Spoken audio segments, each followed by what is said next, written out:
salutations, respect, and love. I am Scott. You're in the Proud Corner, and today, oh, boys and girls, you're in for a real treat because we're going to be talking about the brand new album from Stereolab. Oh, why are we talking about a They're not a non-prog band. Forget about it. Stereolab is as prog as they get, man. Absolutely, they are.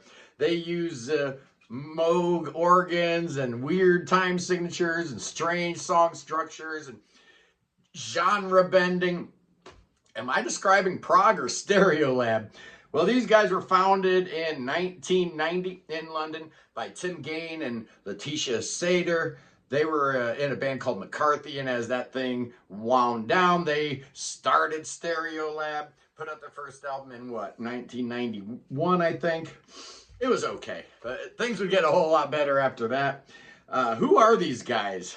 What do they sound like? Well, when you talk about the list of genres that Stereolab touches on, it's insane, man. Everything from krautrock, a whole lot of krautrock, easy listening, space age pop, bachelor pad music, indie-tronica, French pop, what do they call that? Yee, Gigi, Latin jazz, tropicala, lounge music. They were the first band to actually be described in the UK press as post-rock.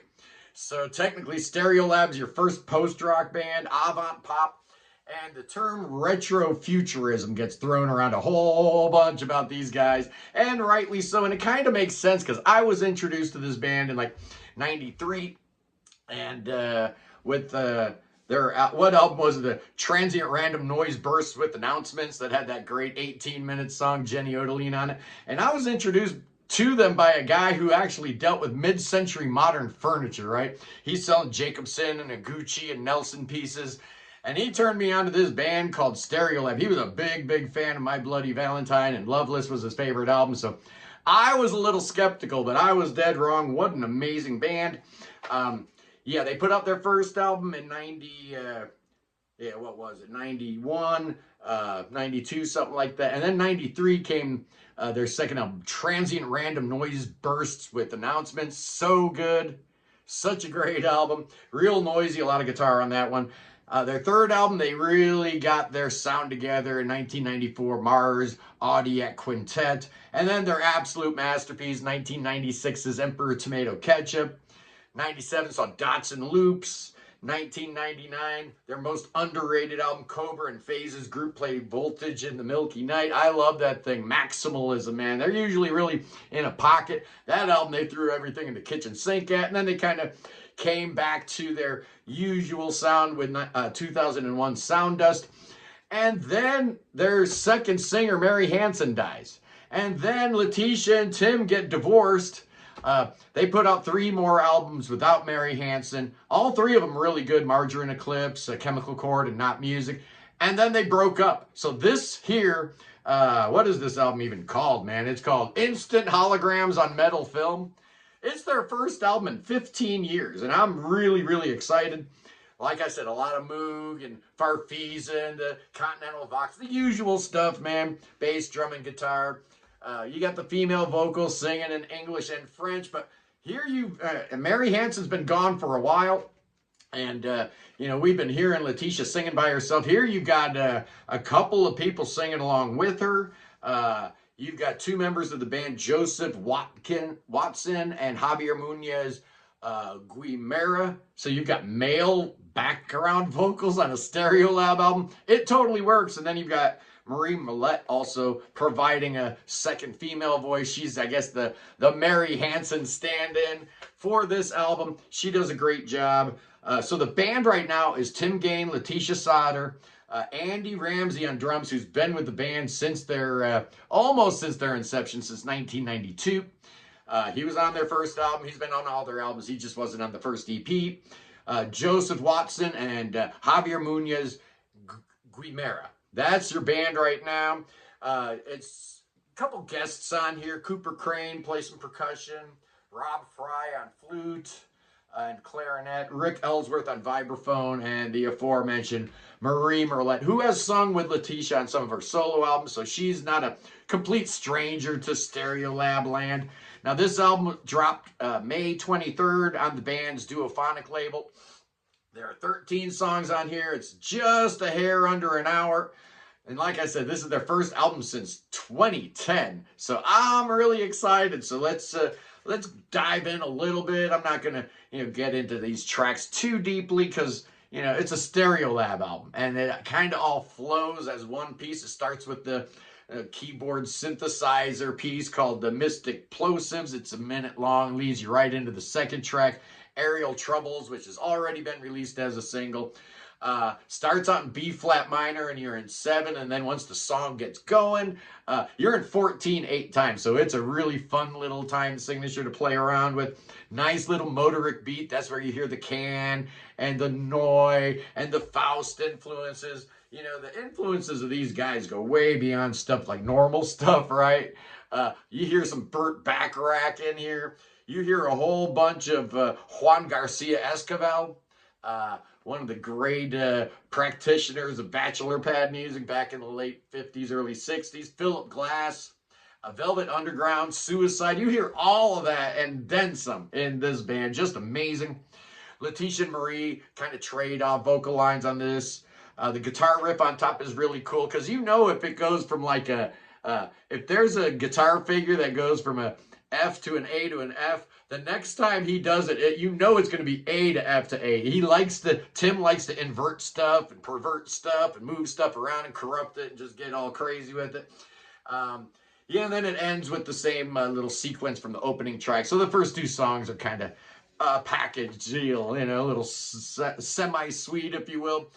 The third track is called Melody is a Wound. It's the longest song on the album. I love this thing. I was just listening to, Anthony Fontano. He didn't like this song, but he doesn't get music. He doesn't understand music anyway. So what does he know?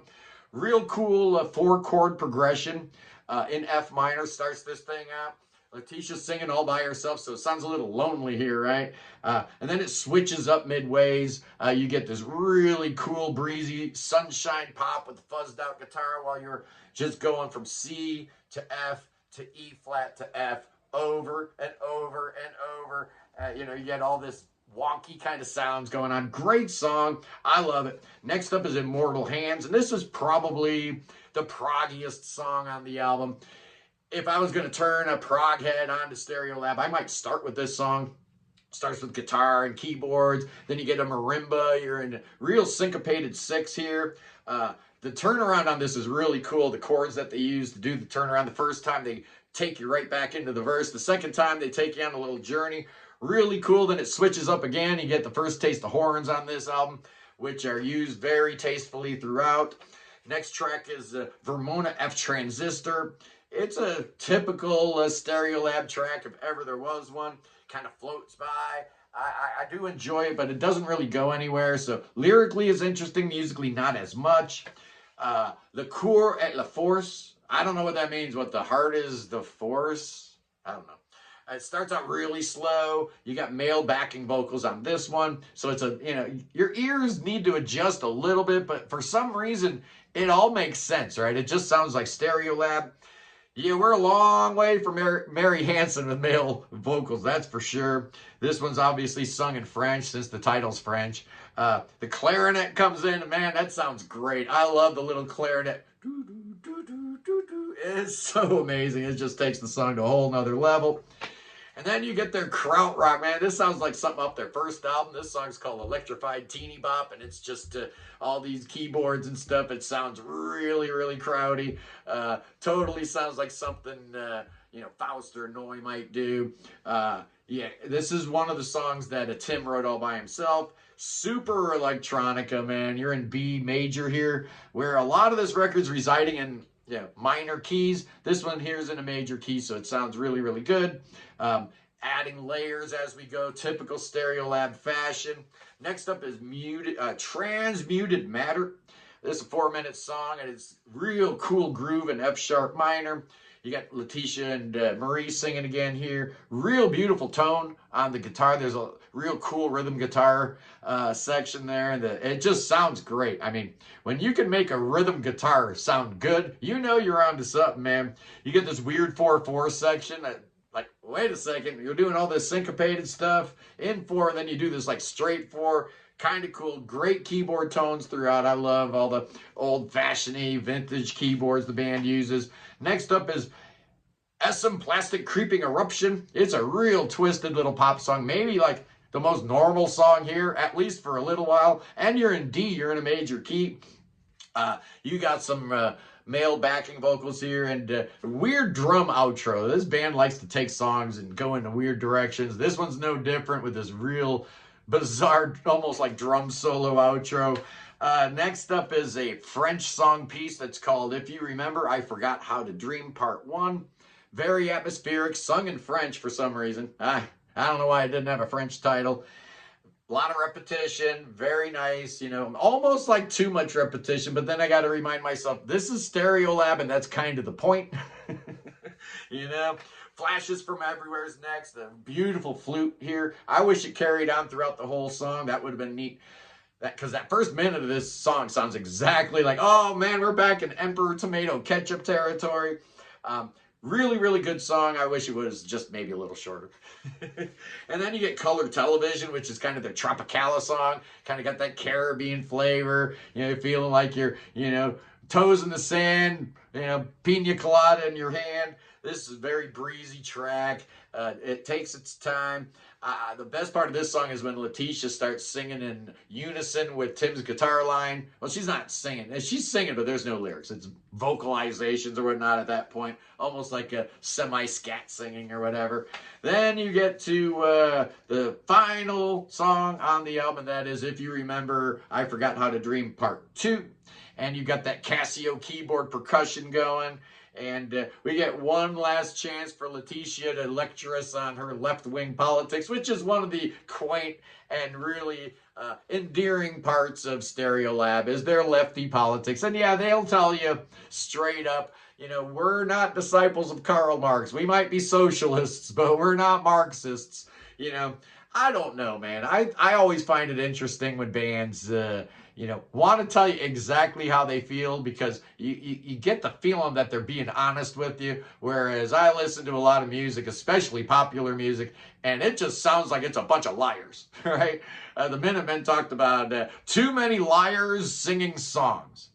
And D. Boone was right on the money with that. Well, let me tell you something here, kiddies. Stereolab ain't lying to you, man. They're telling you exactly how they feel, and that's why I love them, because I don't agree with their politics. Probably I don't agree with it at all, you know, but I love the fact that they are doing exactly what they want to do, and they don't care, man. They just do them.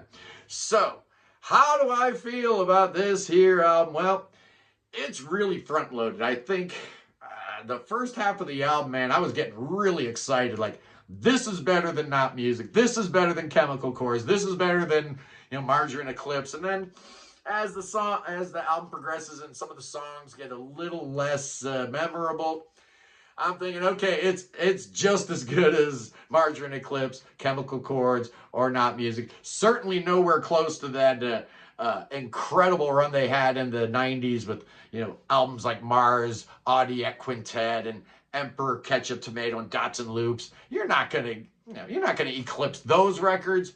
But this one here is really, really good, man.